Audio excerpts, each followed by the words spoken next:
About This Way. I am super excited for my guest today. I go by Q, but I'm going to give him a general introduction here, let him go on it in just a second. Just a quick shout out. Thank you guys again. The band Hannah, they're the ones who are doing the intro and the outro music. Take a listen to them. They're an awesome band coming from Simi, California. For all my fellow Californians out there, give them a quick shout. They're awesome. Spotify, YouTube, I'll have all that information down. And by the way, for all the people who've been watching and joining the journey, thank you guys so much. It's been awesome to see all the support and love from all of y'all. I'm really excited that this is really reaching out to a lot of people, and people are coming up to me asking, hey, can we be on the show? Of course you can. We'll get it set up. So it's just been really cool. And for the ones that are wondering, how can I listen to you weekly? I got Spotify, Apple Podcasts, YouTube. It's all in the bio on the Instagram. Feel free to follow and like. And comment if you guys got some insight for me, because I'm sure there are things I'm still working on. Lighting, especially for all my tech friends out there, be like, man, the lighting's a little off. There's going to be an investment in lighting, I promise you guys. Anyways, Q, I'm sorry, man. You're good. I'm just taking a little time from you. Anyways, why don't you give them a little introduction of who you are? Yeah, absolutely. My name is Quillan, but it's spelled like Quillan, hence why I go by Q. It's all kinds of complicated. Yeah. What else? I mean, I've been a hockey player since I could walk. Big numbers guy. Numbers just come really easily to me. Okay. So I always, been kind of veering that way. Sure. Hence, hockey, it's a lot of geometry. I'm a goalie. That's right. You're a big hockey guy. Yeah, big hockey guy, yeah. So I'm a goalie. So it's all the, bouncing it off the boards. I got to know who's where, and so all the numbers just, popping up, and so that's just kind of my forte. Okay. Big comedian. I like to crack jokes. I like to, I'm quick with it. I have way too many horrible dad jokes, and I'm not even a dad. So you would love my friend Herbie. Herbie, if you listen to this podcast, this is your guy. I'm going to introduce you to him because he's all about the puns and the dad jokes. Yeah. Nobody else, and he's not even a father yet, which is wild. Oh yeah. Are you a father? I'm not a father. Oh, you're gonna love him. Yeah, we'll have to connect you to. I'm a cat dad. That's about it. Oh, really? Adopted cat dad. Yeah. Okay. Well, I'm a dog person, but hey, not everyone's perfect. Yeah. I'm just kidding. No, I'm awesome. Definitely, if you tattoo. Oh. I'm a dog person myself. Okay. But gotcha. I fell in love with somebody who's a cat person. So, okay. Yeah. Fair enough. Yeah. You're wearing all this Detroit Lions gear. So yes, sir. Where were you born? Were you born here or where were you born? I was born and raised here in Arizona. Yeah. Born and raised, family Michigan or? Family. I have some very, very close friends, essentially family, that are in Michigan. But no, I mean, most of my family is here and some in Indiana. Okay. But the reason why Detroit Lions, Michigan, everything. Die Hard. Take a look at this. Die Hard. Take a look at that. Look at all that. Yeah. NFC, baby. Yeah, I mean, I was born and raised here, went to Dobson High School. Okay. Mesa Public Schools. Yeah. The year I graduated high school, Michigan State had one of the best hockey programs in the country. And I really wanted to go there. I really wanted to play hockey. Okay. So I applied. I got accepted, everything. They only offered me a half tuition scholarship, though. Northern Arizona offered me full tuition. To play hockey? Not to play hockey, just for academics. Academics. Oh, good for you. Yeah, I was 4.6 GPA in high school, yeah. I was taking all the accelerated, all the AP classes, all of that, so... Okay, you know what? I'm a bit of a nerd. That's good stuff, man. Well, and it'll probably correlate. We'll get into this position in just a second, but definitely makes correlation now. 4.6? 4.6, yes. And you still... Okay, and you're talking to a guy who probably wasn't the absolute best at school. Like, I got it together towards the end of my high school tenure, right? And I got to go to NAU, which was an amazing time. Of course. But 4.6, did you have a life? Was it all school? Like, what's a 4.6 routine look like in high school? It was mostly school, but my biggest thing was I always knocked out my homework like Friday, right? Sure. Come home from school. All the kids are like, oh, I got till Sunday. I'll do it then. I was like, you know what? Let me just knock this out. And then I got the weekend to chill. Right. So that's exactly what I did as I was just busting it out. And my dad, at the time, I was like, man, he's being kind of hard. But looking back, I'm like, I wouldn't have had it any other way. Like, I really appreciate what he did for me. Yeah. And kind of grinding me to, hey, get it done, do good. Like, a B to me was failing. Wow. Yeah. Wow. So I really put my nose to the grindstone, and I still had, I had my friends and everything. I would go out, but they would always, as soon as school was like, hey, you want to go hang out after school today if it was like Friday. Sure. Yeah. No, I got to finish my homework and then I could go. You know what I mean? Because I wanted to get it done and not have to worry about it. Good for you, man. Yeah. That was not me. I'm on the 180 though. I was the Sunday. Yeah, exactly. I was that guy. My parents asked, all right, well, do you have anything you got to get done? No. No. Okay, great. No, all right, cool. And then next thing you know, Sunday, I have a project. I got a project due Monday. And it's Sunday, 8:00 at night. Oh, yeah. Oh, okay. I was a pretty big procrastinator, but that's awesome. So you really did well with your time management at such a young age to understand priorities with school, and then it's fun. Yeah. Well, good for you on the 4.6. Thank you. I got to take us off route here just a little bit because I know you being a Detroit fan. Yes, sir. I'm wearing my Rams hat today, and I'll be honest with you, I did not on everything. Q, you let them know. I will. I had my hat on. I did not know you were gonna wear Lions stuff. As soon as you opened the door. Yeah. And I didn't know you were gonna. I saw the LA in the back, so I knew that if I wore this that there was gonna be conversation, but I didn't think that you were gonna wear yours too. You know what? It's funny because I put this shirt on and I'm like, you know what? I'm gonna spruce it up a little bit on the show. Wear a little shirt that maybe find in Hawaii or something. Yeah. And so I watched the hat. I was like, oh, I'll support the LA Rams. So I put it out there a little bit. Right? Matches, right? So, did you be able, and I don't know if it's our headset, I don't want you to rip anything over here, but did you see what ball I have up there and who signed that ball? I do. I can see at this angle. Yeah. I can see the number 9 right there. Matthew Stafford. Yes, sir. My pride and joy. Hey. You guys probably can't see it on the video here, but I'll show it at some point. Yeah. But yeah, that's the OG right there. That's the boy. He is the OG. I grew up, with obviously that's my age right there. Dude, he put in all the work and sacrifice for years in Detroit. Oh yeah. Good that he came out with fruition with the Rams to get a Super Bowl. Yeah. I am really happy for him. I wish it was with the Lions, but I'm really happy that he got that Super Bowl. You got Jared Goff. Goff. He could be okay. I will say I hope the best for him. He could be all right. And so I bring this up just a little bit because I'm just like, man, I'm still hurt about a couple years ago. We lost by 1 point to you guys. Yeah. In Detroit. Yeah. And I thought it'd be a good welcome back for him, but and then first game of the season just this past overtime again, and I saw that smile by Dan Campbell when he was like, "Oh yeah, we got the ball, we're gonna run it down." We got him. Yeah. I was really hoping this year that the Rams could pull it out against the Eagles and the Lions could pull it out against the Commanders. We're not going to talk about that, so that we could meet again. That would have been. I think that would have been classic television. It would. It would have been a sports. That would have been. Numbers through the roof. Oh yeah, absolutely, 100%. It's funny. I'm sure some Eagle fans that are watching this are probably like, "What the?" Yeah. But Kelly, my wife, her whole family's from Michigan. Okay. So they are diehard Wolverine fans, and they're big Lions fans, right? Okay. So I like half of that equation. Oh man, I won't dive into that more. I know people are like, "What is this, a sports cast?" Yeah, right? No, but I just had to bring that out. Anyways, Quillan, so we talked a little bit about being born here, Arizona roots. So then you went to NAU. Yeah, so like I said, I wanted to go to Michigan State. They offered me that half tuition. NAU offered me full tuition. Yeah, you got to take. Can't pass that up. So I went there. Yeah, and that's when things kind of took a turn on its head. Okay. Talk to me about that. We're gonna get a little personal here, but love it. If you're willing to, we're willing to hear it, brother. Yeah. So high school sweetheart came with me.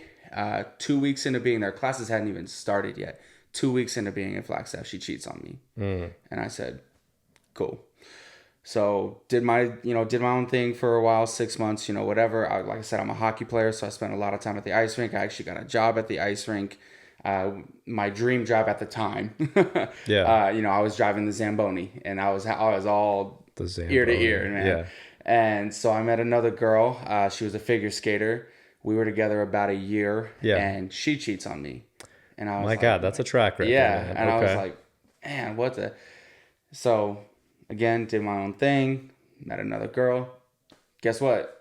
She cheats on me. 3 times in a row. 6 months. 3 times in a row. 2 years with a high school sweetheart. 1 year after that, and then 6 months with the third one. They all cheated, and I was like, it's got to be something it's something I'm doing. And I was like, you know what? Screw this. So after 3 times, God, yeah. geez, so that kind of messed me up mentally a little bit. Yeah, my grades started to slip a little bit. Lost the scholarship. You lost the scholarship. Lost it because my grades were slipping. It was an academic scholarship, so my grades were slipping. Lost it.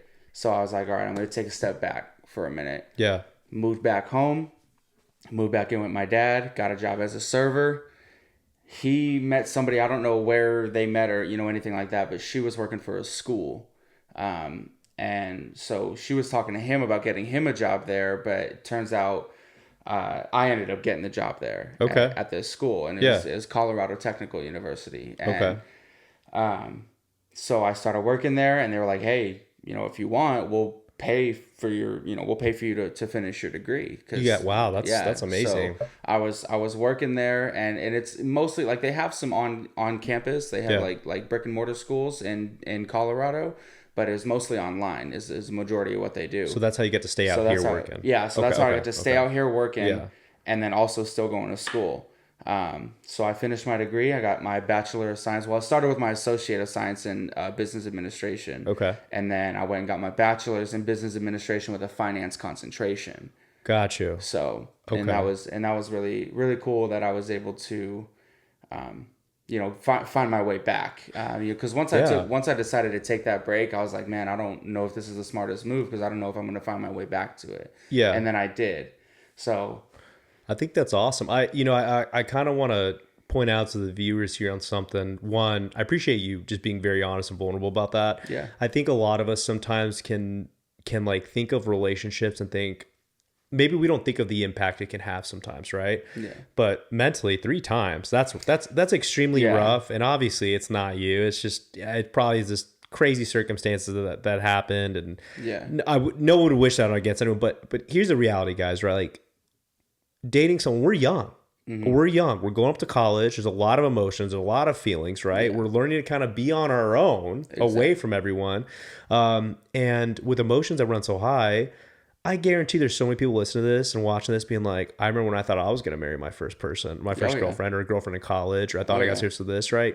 It's something that normally goes through our heads on that. And it sucks, right? Like when you end a relationship, it can really crush you.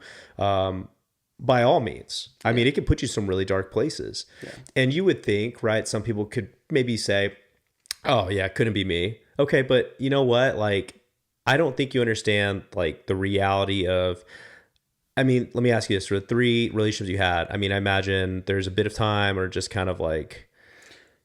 Yeah, I mean, it's like in between. Yeah. No, absolutely. So after the first one, I pretty much swore off women, because like I said, like you said, that's your high school sweetheart. We were together 2 years. Sure. We both went up to NAU same time, and I thought for sure, I was like, this is it. Like, this never happens. You know, that you find the one and that's it. Yeah. And then so it was probably about 6 to 8 months in between before I even considered dating again. And then, you just do like the casual thing, whatever. Right. But it was, before I considered, actually dating again. Yeah. And so I, after that, 6 to 8 months I did, and then same thing, about the same time frame, 6 to 8 months. That's usually about, for whatever reason, for me, that's my sweet spot. So. Which is fine, right? Yeah. 6 to 8 months, like, we're meant to date. We're meant to date to go find people. We want to get serious at some point, right? Other people are different, but look, this is something that emotionally hits us, right? Mm-hmm. And then what does it do to us mentally? Of course it ruins things, because we can place, different people have different values on a relationship and where they place it, right? Like for some, that's extremely huge. Why wouldn't you want to find your person, right? Exactly. For others, they are so like goal oriented. They're like, I don't got time for that. Yeah. Good for you. But this whole show is about different paths, different roads. Exactly. So I'm sure there's someone out there who's like, dude, I gone through that. I went through that. And to lose a scholarship, that sucks, man. How many years did you have at NAU before that happened? I was 2.5 years in. So I was in the middle of my junior year. I was able to get through that first semester, and then that's when they were like, hey, no more. And I was like, dang, all right. So actually the day after Valentine's Day, I moved home. Gotcha. And that was 2019, Valentine's Day 2019. I moved home. Was there a piece of you, in all honesty, and feel free to keep your silence on this or just share with us, that a thought may have come across your mind, being like, how did I let this happen? How could I have let my feelings towards someone like this lead me to lose my scholarship? Yeah, I mean, it was definitely a bit of like I said, like inner, like, this is my fault. Like, it's something that I'm doing that's causing them to cheat. But then on top of that, like you said, it was like, how could I let my feelings for this person slip into my schoolwork. And then, that was during the relationship. It started at, I would slack off and oh, maybe I skipped this class here and there to go spend time with her, whatever. Yeah. And looking back, I was like, why? Like, you were so good in high school. What changed? Right. 4.6 GPA is crazy impressive. Yeah. So, there was a little bit of that self-reflection of like, how could you do this to yourself, to your own future? That's definitely a moment where, present me at the time was a dick to future me, basically. And I just wasn't myself, I would say. Sure. Well, I mean, how could you be yourself or something like that? Yeah, exactly. So, and like you said, that the 3 times in a row, it's bad enough one time. Sure. You're like, what happened? But three times. Yeah, 3 times all in a row. And I was like, this is, it really messes you up. Yeah. And like I said, gives you that internal, like, what am I doing? Right. So it's almost like I was hyper fixating on that. And that screws everything up. And trying to figure out what I was doing wrong. Yeah. Instead of focusing on school. Right. Which is your career, which is what drives you to success. It's your future. Yeah. Yeah. So, yeah, there was absolutely that internal, like, how could I let this happen? Sure. For sure. And like I said, thankfully, I was just able to remove myself from the situation, remove myself from that whole city. Yeah. Come back home, fresh start, so to speak. Catch up with all my old friends from high school, everything like that. And yeah, I think that really helped. Would you say like the sense of community coming back home was like a big driver for you to just like kind of, all right, I'm good to go. Here we go. We're going to get things rolling again. I think, yeah, absolutely. I think the biggest thing was having my dad, because like I said, I moved back into the house, so having him there, and then, also having my old friends from high school, to really like, hey, you don't need that in your life anyway. You don't need that, let's go hang out. Let's get your mind off of it. Let's do something else. Yeah. That was definitely huge, having that. I know you said sense of community, but to me, it was almost like a family. Sure. It's like an extended family to come home to, was pivotal, I would say, in all of that. Well, I love that, man. I'm glad that you had something to fall back on.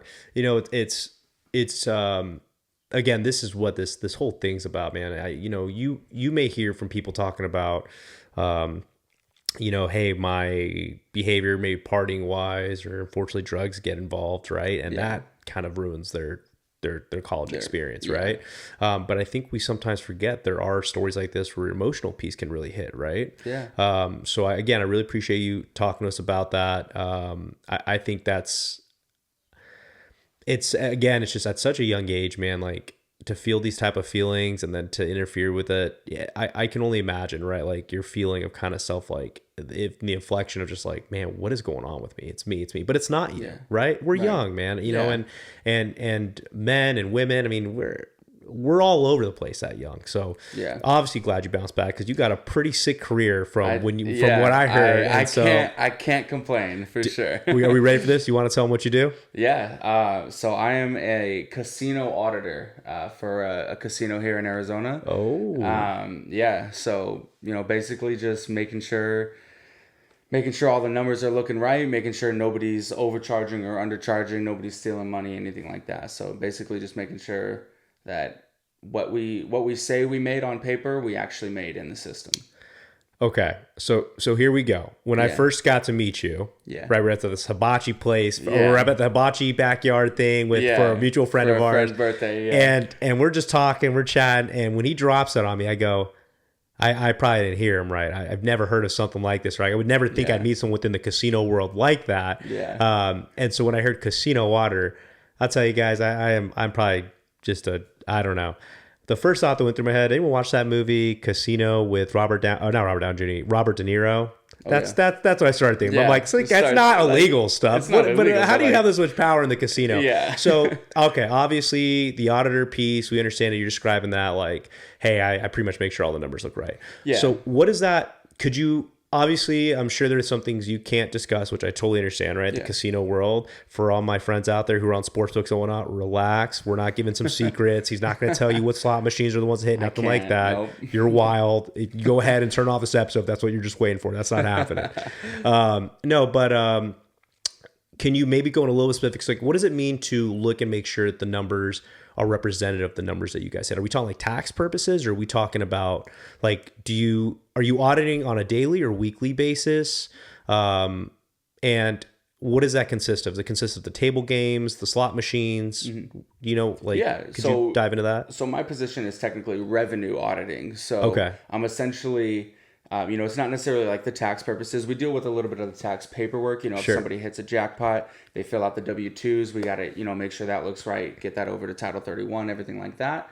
What's Title 31? Sorry, mind if I ask? That's just the tax realm. Oh, gotcha. Yeah, okay. That's like its little separate bracket.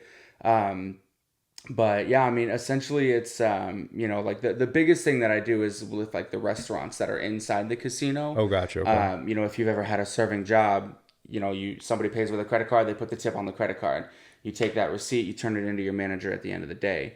So they turn those into us, and we go through, we make sure that what the customer wrote down as a tip is what they put into the system so that they're properly inputting it. And if it's wrong, we got to, send it off. They do an adjustment, fix it. That way the customer pays what they actually agreed to pay. Gotcha. And it happens sometimes, a 2 looks like a 3, so they put $3 instead of 2, and so we just got to fix it. And it's, not necessarily intentionally getting people in trouble, or we don't think that they're stealing from the customers. It's just sometimes it happens, and so we just got to go in and fix it. Got you. How strict is it when it comes to like the auditing purposes of the casino realm? There's a lot of money made in the casino realm. Yeah. I mean, it's down to the penny. So if somebody puts, $3 and somebody, the server types it in as 301, we have to go in and fix it. We have to drop it down to $3 even. And I imagine that's even more strict when it comes to like the money that's generated from, or like maybe, I guess, I know you're doing revenue, but when it comes to like the slots and table games, like I'm sure that's even more precise to the absolute penny. Oh, yeah. Like, they're not messing around. So the slots is its own thing. My position doesn't deal with the slots. There's a separate position specifically for those because there's so many in the casino. Yeah, I was wondering like how many auditors do they have to have for that? Yeah, so there's actually just 2 because it's on a daily basis. So there's just the 2 that do slot specific. And then the rest of us, we have anywhere from 4 to 6 on any given day. Yeah. We'll do the rest of it. And so we'll do, like I said, the restaurants and all the tips and everything like that. We'll do the table games, poker, blackjack, those are separate. Yeah. And then Keno is a separate thing as well. Keno, is that the Asian game? That's it's like you pick a certain number of a certain amount of like numbers, and then they do the balls that are. It almost looks like the bingo. I'm thinking of Pai Gow. Yeah, Pai Gow. I'm thinking of Pai Gow. Pai Gow is my game though. Really, I love Pai Gow. Okay. All right, everyone tune in because Lord knows I have no idea about Pai Gow, and I know many times I've been in Vegas from going towards the table. I'm like, I don't know what I'm doing. It's probably some of the cocktails speaking.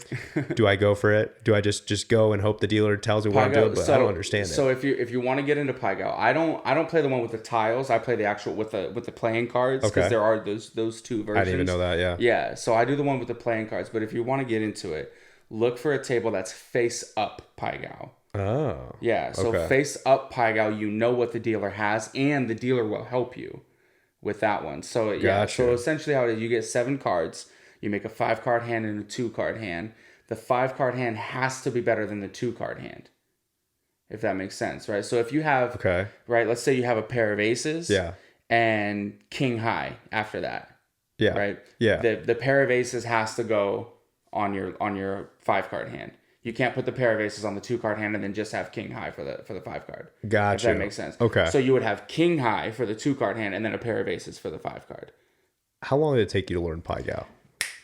Really? Yeah.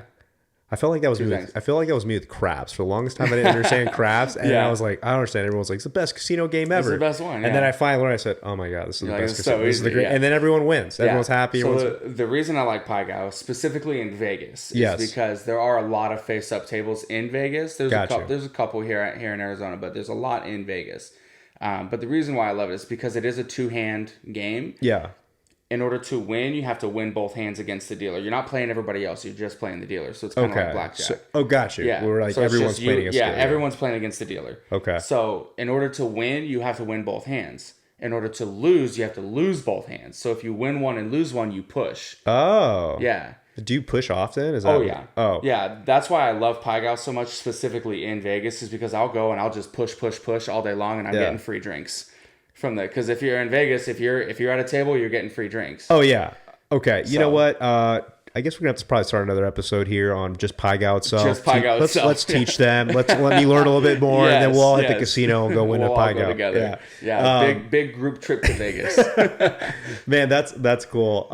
Okay, so it is very specific to which auditors to which. Obviously, you get to know these people.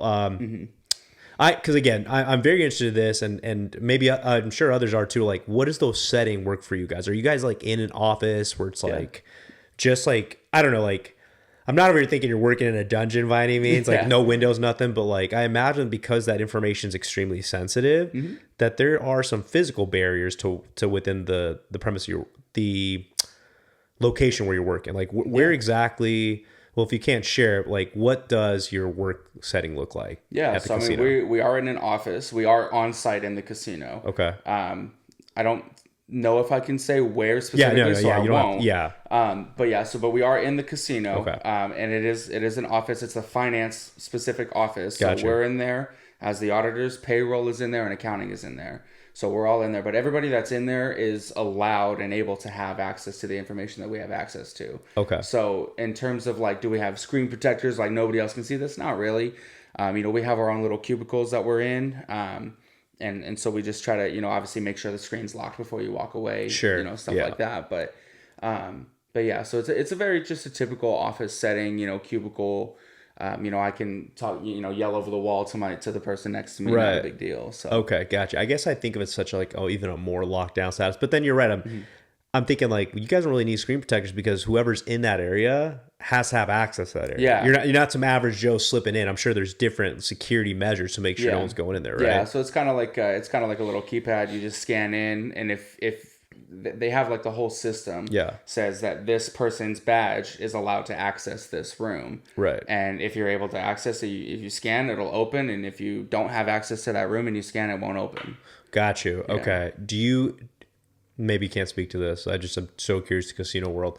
Do you think there are people, because there's such sensitive information with money, and casino I'm sure is very much about money, do you think there are people always constantly watching badge hits? Meaning like, why would this person hit this badge or hit this keypad here with this badge if they know they're not allowed in there? Like, do they keep track of that security purposes wise, or? I don't know if they necessarily keep track of it in terms Does that make sense? Yeah, no, okay, 100%. Cool. I just want to make sure. Like, I was kind of wordy. I don't know if they're necessarily keeping track of it. Like they have a spreadsheet, like, oh, this badge number scanned into this keypad and access was denied. I don't know if they have like a whole spreadsheet or anything. Yeah. But I know that there are cameras everywhere. And wherever there is a keypad, there's a camera. Okay. Yeah. So they don't play around at all when it comes to their security measures, the cameras and whatnot. Yeah. No, they have, like I said, and you see it like in all the movies, right? Like there's cameras everywhere. There really is. Yeah. There's, even if you see something, you're like, oh, is that a camera? I can't tell. It's probably a camera. Yeah. It probably is. Yeah. So, yeah. Wow. The vault within the casino, like, do you guys as auditors, is that a whole different security clearance for you, for people to be near that? I don't even know where the vault is in the casino. Wow. Yeah. I don't go near it. I go to my office. Right. And we do it. Yeah. But I'm sure there's a specific group of people, or maybe, I don't know. They probably deal with that's just completely different for the audience. Yeah. Gotcha. Yeah. There is a specific group of people that are allowed to have access to that. Okay. But I'm not one of those. Sure. And like I said, I couldn't even tell you where it is in the casino. Right. I mean, I could already say, like, I don't even want to get near talking that conversation. yeah, exactly. I'm like, let's...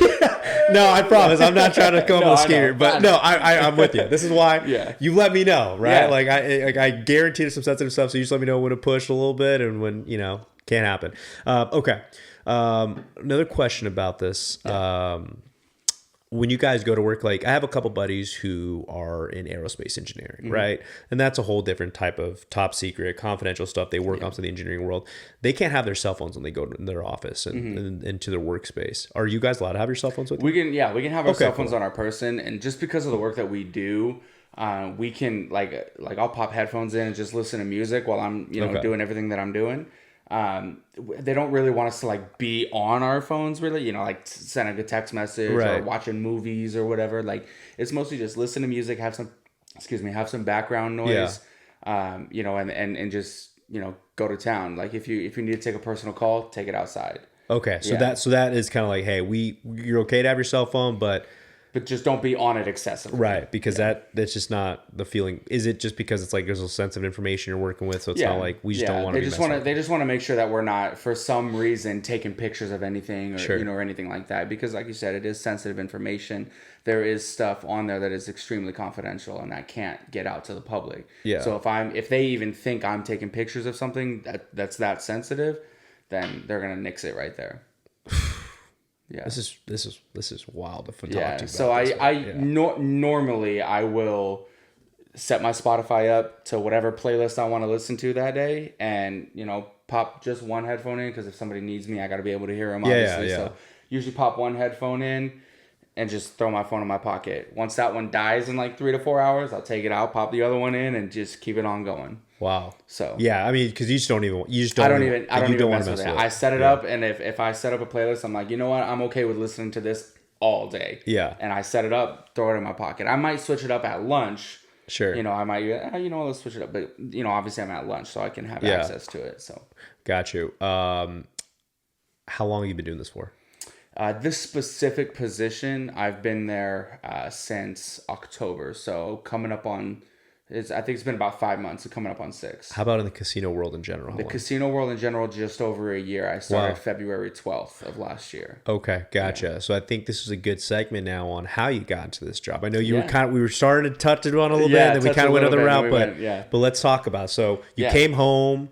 I know you're talking about someone that was looking at, I think it was getting your dad a job, but then you got it. So they were trying to get my dad a job, but he was like, yeah, no, that's not really for me, but maybe my son. Because I was just, when I came home, I was working as a server. Yeah. Right. So, you know, I was making, I was living with my dad. I wasn't really paying. He was charging me rent, don't get me wrong, but not really all, it was like $400. Hey, good for you, Dad. To kind of keep you on the track of like being responsible. Keep me on my toes, be responsible. Exactly. And, looking back, I was like, you're my dad. You're supposed to, but again, looking back, I'm like, you know what? I appreciate that he did that. Yeah, absolutely. So, because it did teach me that sense of like, oh, you know what? I have to save this money specifically for this. Right. And I can't just be out there the real world. Yeah, it's the real world. No one's living for free. Exactly. Yeah. So he, they were trying to get him the job there. He was like, no, that's not really my speed, but maybe my son.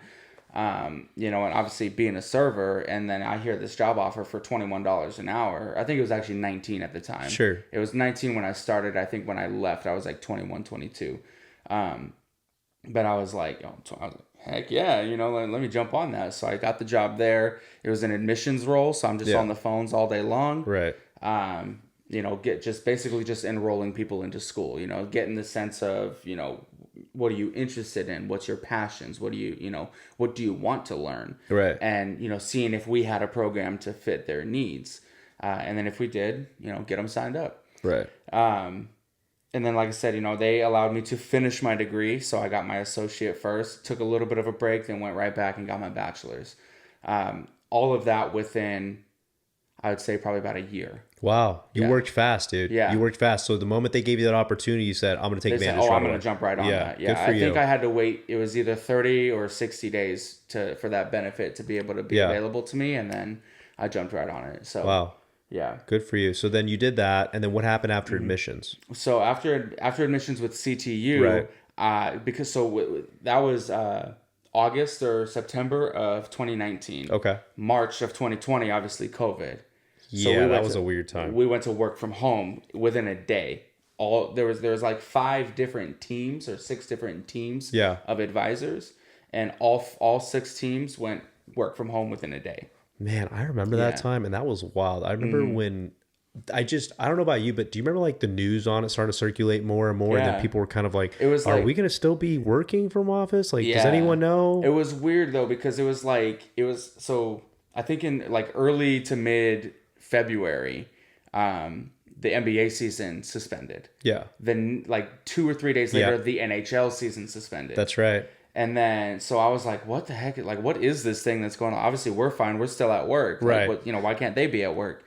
Obviously, now I understand, why, and it was so different. And then a month later, we also went to, working from home and everything like that. So, so it was really weird. So we were doing the work from home, and that was 6 months after I started. Right. And I was with that company for almost exactly 3 years to the date.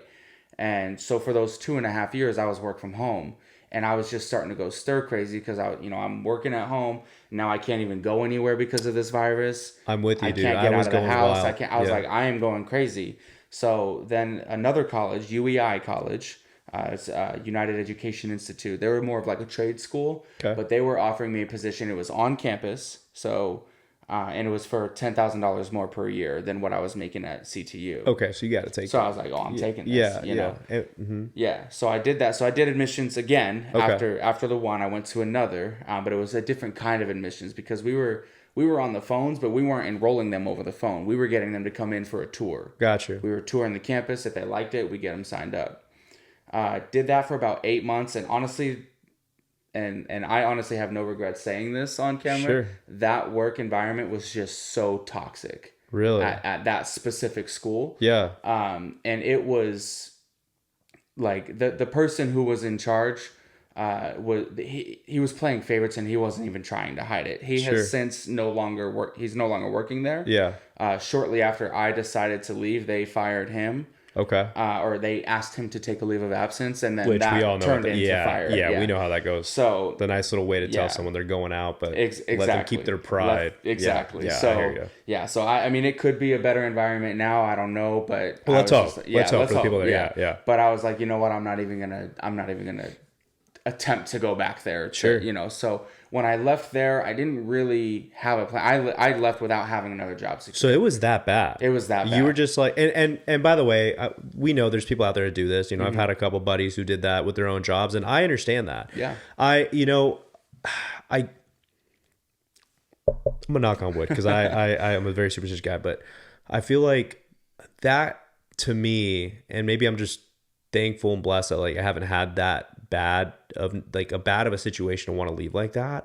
Dude, I would get just super anxious if I didn't have something lined up. But then at the end of the day, you got to do what you got to do. Exactly. Right. And can I ask you, when you did that, was it more the mindset like, look, I really can't do this for my own sake and just like I got to get out of here? And is it like, I know though I'll be good, I'm gonna figure this out? Yeah. Or like what was going through your mind? What was going through your mind? I gotta ask you that. Yeah, no, 100%. It was like, I don't know what I'm gonna do, but I know that there are a lot of places hiring, and that no matter what I do, I'm gonna be just fine. Gotcha. I'm gonna keep the roof over my head. I'm gonna keep the food in my stomach, and I'm gonna be all right. Cool. So when I left, I actually took another class. It was one that they were offering at MCC, but it was for Intel. Okay. And it was a semiconductor quick start program is what they called it. Whoa. And so essentially it's a week-long class. Yeah. And they essentially just teach you all about, just like the basics of what you would need to know in that field. But then they get into, some of the specifics. We had to,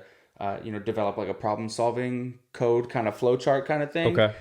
So they were getting us into it. We're learning about electricity and the, current, resistance, all of that, connecting things in series, connecting things in parallel, stuff like that, right?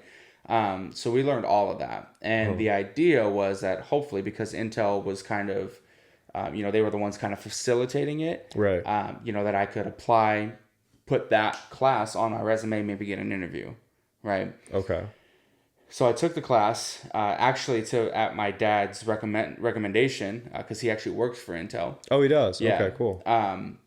So it was at his recommendation, and then I decided, I was like, you know what, like, that class was cool, but that's not what I want to do. You know what I mean? Like, I don't want to do it just because that's what he wants me to do. Right. I want to do something that I want to do. Sure. So I did exactly that, and I said, you know what, I'm gonna get a job at Dutch Bros. That's what I want to do. Really? Yeah. Was it so? Okay, so we're going from, I know you want to do your own thing, and going into, especially when you're talking semiconductors, is that what you said? Right? Yeah, like up here, that's I heard semiconductors. You right. So I heard you right. There's a lot of money in that position in the field. So, so you knowing that still felt, you know what, it's not for me about that right now. I really want to go where some of the passion lies. I should probably start this. What did you want to do at Dutch Bros? I was being a little facetious when I said that. Like, oh, okay, yeah, okay. A little facetious. I didn't necessarily. That wasn't like my dream. Like, I'm gonna go to Dutch Bros and I'm gonna grow and I'm gonna do it. Yeah. I could. You know, I could. Like once I started at Dutch Bros, I was like, you know what, I could see this. Oh wow. Okay. Yeah, I was like, because I'm a big people person. If you couldn't tell. No, I could tell. This is why we clicked real quick. Exactly. Yeah, I hear exactly. you. Yeah. So. Yeah, I'm a big people person, and obviously Dutch Bros is a big people company. Yeah. So I was like, once I started, I was like, you know what, I could do this. Like, this isn't half bad. So there was a path for me to grow within Dutch Bros. It just wasn't there. So like when I started Dutch Bros, I was like, you know what, it's not about the money. It's about having a job. Yeah. And period. And then B, just having it be something that I'm actually interested in. You know what I mean? The semiconductors, there is a lot of money there, but I wasn't necessarily really interested in that. So that's why I went to Dutch Bros instead. But then once I got in there, I was like, you know what? Like I said, once I started, it wasn't about the money. But then once I started getting going a little bit, I was like, okay, I need to make a little bit more money than what I'm making. So that's when I decided to pivot again, and I got a different job at Wells Fargo. Okay. I was starting out as a teller. Gotcha. And I was like, hey, my degree is in finance. I'm finally using my degree. At that point I had my degree for, I got my degree in 2021. So I had it for 2 years at that point. Yeah. And I wasn't using it. So I was like, all right, let me go to Wells Fargo. Mm-hmm. So I was like, hey, I'm finally using my degree, but not really, because you don't necessarily need a finance degree to be a bank teller. Right. But, it was still at least in the financial world. That's exactly what it is. You are in the financial world. I'm in the financial world. Yeah. And that was what was important to me, because like I said, I'm a big numbers guy, and they just kind of pop out. I recognize patterns really easily. I recognize, I memorize numbers. I have my phone number, my social, my driver's license number, my license plate number. Like, I have a bunch of stuff like that memorized. The driver license number got me. I was gonna say, okay, I got my social security number. I know my own phone number. Yeah, if I pull out my driver's license, I could recite it to you right now. Wow. But so like, it by heart. Yeah. That's wild. I can't get that. But okay. Which is also, it's like, some people are like, oh, that's a useless skill, but it could also be useful, because if you ever forget your wallet, you get pulled over. Do you have your license and registration? Oh shit. You could say, I forgot my wallet at home, but I know the number, you can run it. And then they'll run back. Oh my God. And they'll run it and be like, oh yeah, he's right here. Yeah. Wow. Okay. Yeah.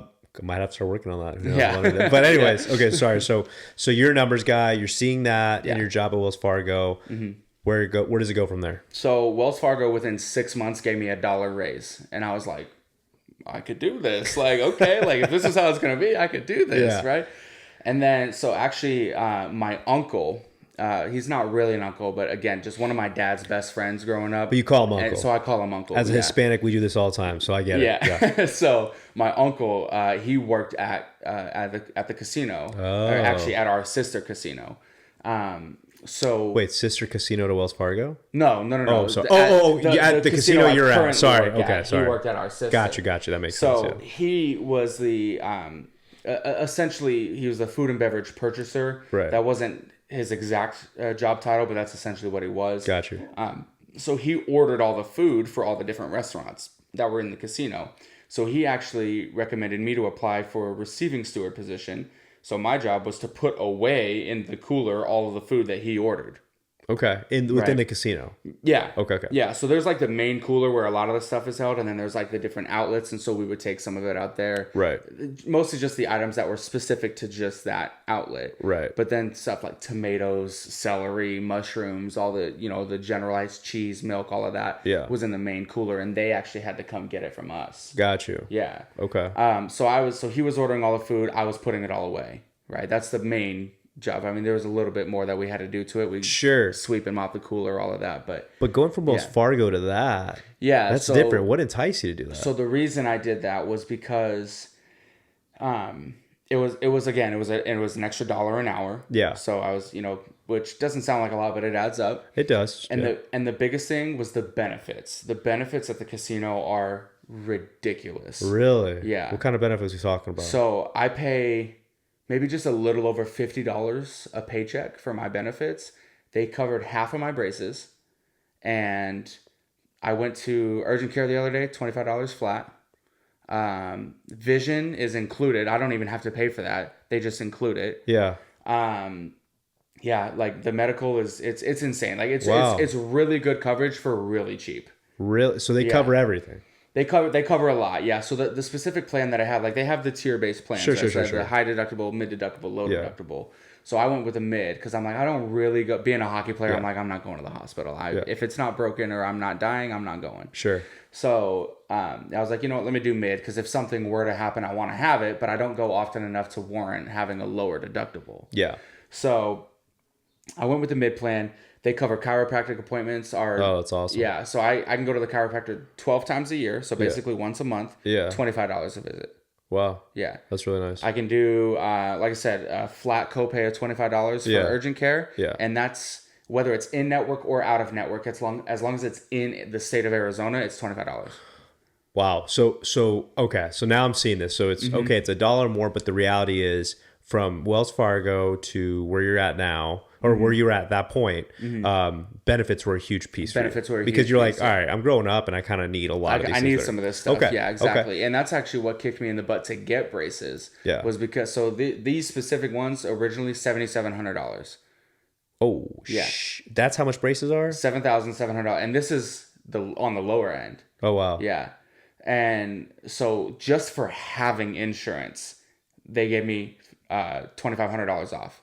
Wow. Yeah, and then my dentist actually gave me a recommendation to that specific ortho. Yeah. So they gave me, when they gave me the recommendation, it had a $500 off coupon attached. So you just raking that's some of these discounts. $3,000 off the top. Yeah, and then the insurance insurance covered half of the rest. Okay. So altogether for my braces, I'm paying $1,900, and they're letting me finance it, so it's $100 a month for 19 months. Yeah. I'm supposed to have them for 18 to 24 months. So Wow. I'm gonna have them paid off by the time I get them off anyway. Beautiful. Yeah. Love that. So the insurance, the benefits were amazing. Okay. And that $1,900 a month, that covers all of my visits, like all of my periodic checkups, right? My rubber bands, any maintenance that's needed, all of that is. Right. I am not gonna have to pay another cent over that $1,900 for any of this, unless I break a bracket. Right. So the casino hooked you up benefits, so it's good. So you took that jump. You took that jump. I said, it's an extra $1 an hour, and the benefits are crazy. Okay. Yeah. And now you're kind of putting away these foods. So tell me from there, how now what happens? So that was kind of just like my foot in the door, because obviously the casino at the end of the day it's a financial institution is what it is. Right. I mean, there's money going in and out of that place every day in mountains. Right. So I knew that, it being essentially a financial institution, that there was going to be some sort of accounting, whether it be auditing specific payroll, something. I knew that something would eventually open up. Gotcha. So I used that position that I originally took as my foot in the door. That was the kind of battering ram to open that door up into that world. And that's exactly how my uncle presented it to me too. He's like, hey, look, I need the help. I need an extra body. I know you're a good worker, and it's your foot in the door. Yeah. So I jumped on it. And so pretty much, like, I had to wait 6 months. You had to be in any given position for 6 months before you try to transfer. Yeah, that makes sense. So I waited that 6 months. As soon as I hit that 6 months, I was looking on the website every day. And I was like, is there a finance, some sort of position open? Yeah. I saw Casino Auditor. And I was like, you know what? Let's do it. They said they wanted a 2-year degree and at least 2 years of experience. So I said, I don't have the experience, but I have a 4-year degree. Right. So let me apply for it. Let's see what happens. Okay. I applied for it. I didn't even think I was going to get an interview. Yeah. 2 weeks later, they said, hey, we want to interview you. Wow. I said, okay. Yeah, we're doing it. Yeah, let's do it. I was like, when? They were like, tomorrow, 11 a.m. I was like, I'm working. They were like, can you get off? I immediately texted my uncle, hey, can I leave for like an hour to go do an interview? He was like, yeah, dude, do what you got to do. Yeah. So got the interview, did the interview, dude. I thought I bombed it. Because really? I went in, because obviously they can see that I don't have the experience. So I wasn't even going to try to BS my way through that. So I was like, look, I know, and I told them verbatim, I was like, look, I know I don't have the experience that you want, but how am I going to get that experience if every single company wants me to have 2 years of experience? I mean, that's true. I mean, you apply that to a lot of roles right there in the world, right? If you go on, I'm sure you go on LinkedIn or something and you're looking at a job like, man, I love this job. Dude, they hit you with those crazy years of experience. Sometimes you're like, okay, we want 10 years of experience. Like, I'm 23 years old. How am I supposed to, like, wild. Yeah. Wow. So I get that could be suited for like people a little older than that age, but then I'm like, wouldn't you like? I guess you need all that experience, but I don't know. It's weird to me sometimes. Like, how are you supposed to get into a realm where there's always some sort of experience needed? Yeah. But, anyways, I won't dive in that too long. I'll get back to you. So, you got the interview, you thought you bombed it. I thought I bombed it because I came on too strong, and I essentially took the reins, and I was like, look, how am I supposed to get this experience if nobody takes a chance on me? Right. And I told him, I was like, I'm a quick learner. I already know Excel because that's the main system that we use is just Microsoft Excel. Yeah. I know that like the back of my hand, right? And I can 10 key like nobody's business. Right. So I was like, take a chance on me. I promise you won't regret it. And they were like, yeah, we have a couple other interviews to do. I knew that they didn't. I was the last one of the day, but that's all right. Like, we have a couple other interviews to do. We'll let you know by next week. And I was like, thank you for your time. I appreciate it. And I left. Yeah. A week goes by, nothing. And I was like, oh, I knew it. I was like, I blew it. I came on too strong. They didn't like that. And I was like, man, I blew it. But I was like, hey, you know what? I still have this position. Something else will open up down the road. You went for it. Exactly. Yeah. I went for it. Yeah. Another week goes by. So it was 2 weeks at this point, and I get a phone call, and I was like, I don't have the number programmed. Yeah. So I was like, what the heck? I was on my way into the gas station. I was like, yeah, if it's important, they'll leave a message. I go into the gas station. I'm not in there 2 minutes. I come back out. They left a voicemail, and I'm reading the transcript of the voicemail. Oh, yeah, I do that and it was like, hey, this is so-and-so from HR. We just wanted, we have some good news for you about the position. And I was like, no way. Right. Immediately called the number back, and they were like, we want to offer you the position. I was like, no way this happened. So yeah, I mean, I took the chance. I applied for a position I didn't even think I was going to get an interview for. And now here I am. I'm in this position I've been here for 5-6 months. Wild. Yeah. Wild. And it was a pretty significant pay increase from what I was making as a receiving steward as well. So I jumped $8 an hour more than what I was making. That is pretty significant. Yeah. And like doing it hourly like that, 100%. Okay. As a casino auditor, you can be as specific or range wise. If someone is wondering how much a casino auditor makes, like in what range are you in, if you don't want to give specifics? So I'm just under $30 an hour. Okay. Yeah. So I don't think that this is necessarily confidential, so I can just say I'm just over $29 an hour is where I'm at. Yeah. So, yeah. Okay. And for you, so the worst math, you're the numbers guy. What is that like yearly looking at? Yearly, it's I think it's 62.2 is what it is. And how are you with that? So are you pretty happy with making that, especially like coming from where you're at before? From where I was at before to where I am now, I can definitely afford a lot more things. For sure. But like you said, I'm a numbers guy, and there's always that room for growth. Yeah. And I'm coming into this position at the bottom of the totem pole. I am an entry level auditor. Right. So I know that there's room to grow. And if I'm starting at casino, 29, you know what I mean? If I'm starting at 29, I'm like, I know I can get more than that. So I'm sure. That's kind of my plan is to, do this, get some experience. You want to stay in this realm. I want to stay in this realm. Okay. Yeah, I don't blame you. I love the casino. Originally, obviously I love Arizona. I was born and raised here. I don't want to stay here forever. So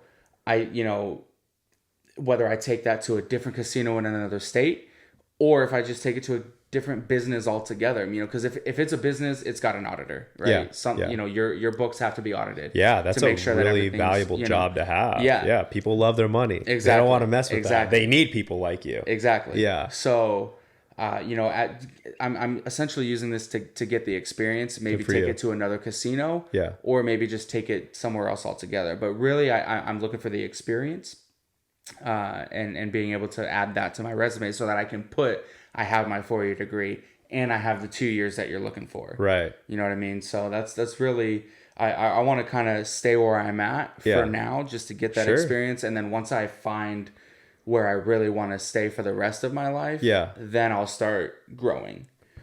In your world, in your eyes, do you look at Vegas as like the big leagues casino type world? Like if you were to be like let me ask you this. If a casino in Vegas is like, oh yeah, come on over here, be an auditor at our casino, is that something you would ever do?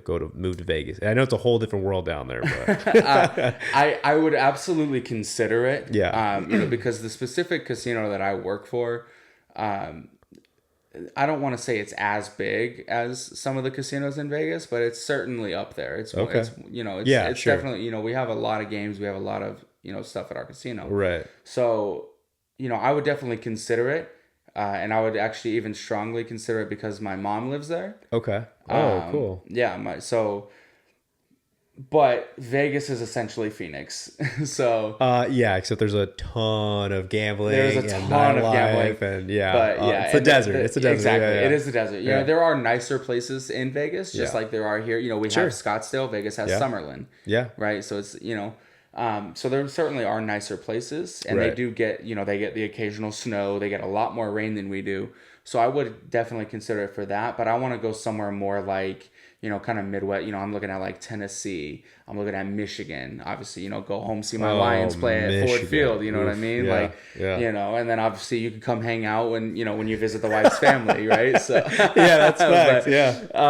But you know, I mean, something kind of more that way. If I were to stay in Arizona, I would definitely come, you know, out towards like Queen Creek, Santan area. Dude, this is a growing area right now. Oh, absolutely. It's booming. It's booming. And that's why I want to do it, you know, like when my lease is up at the apartment, I want to look at houses out in this area. Very cool. Because the longer I wait, the more it's going to grow, the more expensive it's going to get. That's facts. Right now, it's a lot cheaper because it's not quite as developed. Yeah. I mean, compared to the rest of the valley, yeah, it's definitely a little more money friendly to want to buy a home. I mean, it's still costly. Like Arizona is just continue to skyrocket, and especially like knowing that people can get a bit more affordable homes in the East or the West Valley. Yeah. Right. But the East more so. I feel like really a lot of it has gone more towards the East Valley in this area of Gilbert, Queen Creek, going more towards even to Santan. Like 5 years from now, man. My best friend just bought a house in Santan. It's a beautiful house. Yeah. I think it's got 2 bedrooms and then like a den kind of like this one. Yeah. And I don't think he paid. I think he only paid. He was in the 300s. I know that he didn't pay more than $400 for it. Yeah, you get more bang for your buck. Yeah, you get a lot more, and it's a nicer area. You know, it's like it's in a neighborhood with a school. You know, everything like that. And I'm like, dude, like when he bought his house, I was like, shoot, I need to look at that. Like, you know, but I didn't jump on it at the time. I couldn't afford it. That was when I was still working at Dutch Bros. So I was like, I'm not affording that. Yeah. I mean, I get now that, I can look at it a little bit more seriously. You know, and I can actually consider something like that. Well, and I imagine you'd be the numbers guy. You are all about where your money goes individually. Oh yeah. Good for you. So I mean, working at Dutch Bros, like I said, I wasn't quite making what I wanted to. You know, I was making enough to kind of pay the bills, put a little bit of food on the table, and not really much after that. So unfortunately, I did kind of rack up a little bit of my credit cards, so I need to pay those down. We've all been there. Yeah, we've all been there. You know, once I pay those down, which I got one of them, you know, pretty darn close. You get closer to that goal. Exactly. You know, so once I get those down, it's my ball game. I love it, bro. Couple more questions for you. Just real quick. As a casino employee, are you guys allowed to still play games at the casino? Or is there something a little... In my first position at the casino, I could do anything except for house-backed games. So blackjack, you know, craps, roulette, I couldn't do any of those. I could do the electronic roulette. Yeah. You know, the one where you just have to... But you can't do house-backed games. I can't do the one where there's a physical dealer with a ball and there, you know, and everything like that. I couldn't do any of those. I don't think I could do bingo. I might have been able to, but I could do any of the slots. I could do any of that. Do you think that's employee related? Kind of like they're like, we don't even want a chance that you may know one of the people at the casino or the house games, right? I think it's more of like, we're already paying you, so got you. We don't want you to take any more of our money than what we're already giving you. Could you play at a separate casino? I could play at a different casino. Yeah. Okay. So the 2 casinos that are connected that I'm with, I couldn't play at either one of those, but I could go to one of the other ones that aren't associated with us. Okay, got you. And then now in your position, in my current position, because it is a finance position, I'm not allowed to do anything at either of the 2 casinos. Wow. Yeah. I mean, that makes sense. I get it. I can still go to the other casinos. I just can't go to R2. Yeah, and I imagine if you even tried, you'd probably get in a lot of trouble. Oh, 100%. Wow. I would immediately be terminated. Okay, gotcha. I appreciate you shining some light on that because I'm wondering if some of these people are kind of like, can he go to the casino? Can he go to the casino? But I can go to a casino, just not our casino. That makes sense. Okay. Mm-hmm. Anyways, I kind of want to back it up a little bit here with you, just because I do this with everyone that comes on the show. And you've had, I feel like it's really cool to have heard your story because I felt like I went many different ways, but your story is different, right? My story's different. But again, here we go to, even though we go so many different ways, and I like to like illustrate like it's an arrow going this way, this way, it all eventually leads to where we're supposed to get to. It. Yeah, right? Exactly. When you first thought of a job, all right, and I'm talking about like young Keen is just kind of thinking about like consciousness of a job and what that is a career. What was the first thing that came to your mind? Was it sports? Was it anything? I was a typical sports kid, right? I immediately, from the time I was 3 years old, I wanted to be a professional hockey player. Gotcha. Right? So one of the hockey guys. Yeah, I'm a hockey guy. Yeah. So, and then once I, got older, and I mean, I still played, growing up. I did some roller here, some ice here, stuff like that. Like rec wise? Yeah. But once I got to like probably 6th or 7th grade, it kind of hit me. I was like, that's not going to happen for me. Yeah. And that's okay. Yeah. You still love it. You still enjoy it. You do rec wise. It's fun because I always do that, kind of see where it deviates from. Anytime I hear about, someone wanting to be a professional athlete, like that's probably the biggest deviation for many of us, right? Yeah. Like, I had thought, aside from maybe being a lawyer or doctor, really be like, could I be a soccer player? Right. I love soccer. I'm not that good. Soccer, right. There's a whole different talent after that. Yeah. But very cool. And then obviously you've got a really good vision of what you want to do within this finance world. I think it's great that you're in this auditor world now, or this auditor role, where it can really open up to many different ways, right? Yeah. But right now, I know you're liking the casino. 10 years from now, I know that's a bit of a jump, but where do you see yourself? Do you see yourself still in this role, or what are you thinking? I'm definitely, like I said, I want to, get this little bit of experience, maybe take it to another company or even another casino somewhere, and then just kind of grow within the ranks, So like I said, I'm just a casino auditor. I'm the pawn, right? And then I have my supervisor, and then there's a manager, and then there's the controller, and then there's the CFO, right? I want to be somewhere a little bit higher up on that totem pole. Maybe not quite the CFO in 10 years. Yeah. Maybe that's like 15 years down the road. Sure, but I'm seeing it in your eyes. CFO might be something you want to look at as of today. I want to, get up in that direction. And I could see myself being a CFO someday. Yeah. Maybe not in 10 years. Sure. Maybe I'm a manager or a controller in 10 years. But certainly, eventually, working my way up to maybe being a CFO one day. Love that, man. You're already putting the grind out there for it. So for people who are interested in going into the casino realm, obviously your strategy was very bold, in terms of during your interview. Getting to know this world a little bit, maybe getting to make some friends or knowing people within the casino world that are interviewing for certain casino positions. If someone wants to get more into the auditor type role, what are some words of advice you would tell them if they're trying to go down that route? So definitely, if you haven't already, get at least an associate's degree, because that's the biggest thing that a lot of places are going to look for, is at least that 2-year degree. Gotcha. And then just keep your eyes open. If you see an opportunity of something that is like, it's not exactly an auditor position that you're looking for, but it's something within the casino, and like, you know what, I could see myself doing that at least for the time being. Get your foot in the door. Apply for that position, even if it's a dealer, even if it's a receiving steward like I was, even if it's a line cook in the kitchen. If you got a little bit of, restaurant experience, go be a line cook, and then maybe apply to something, a little closer to that auditor role down the road. Because that's, it's just getting your foot in the door, and then one door leads to another. I talk a lot about networking on this show, and then obviously like taking the opportunities when they come. It sounds like you got your foot, you got your foot in the door, obviously, by doing something in the casino. I think it's what a lot of people should like. Anytime you put your foot in the door in any type of organization, it does open a pathway. So you just got to look for it and got to ask for it, right? Yeah. But the networking piece, your uncle, right, hits you up, and it's I always talk about like it is a world where it's a lot about who you know and what happens, and then you just gotta be ready when the time comes to hop on something. Now in this situation, very cool that it's. Well, we talk about you're kind of like Hispanic here, like myself. When it comes to that, it's your not legitimate uncle, but we call him uncle. But we call him uncle. Yeah, obviously because he's very close with your dad. I mean, he's known me since I was, So I know that world very well. That's what we do. We call everyone almost our uncle and aunts. But network people, it's huge. I'm telling you, get to know someone. I met Quillan not too long ago. Yeah. And look, and I get to have him on the podcast. He talks about the casino auditing position. Quillan, any last words for anyone out there? Any shout outs you want to give? This isn't going to be million people viewing this, but I want to get out there. I just want to shout out my dad for, just keeping my nose to the grindstone in high school, in college, giving me a place to come back home to so that I could get my head on straight.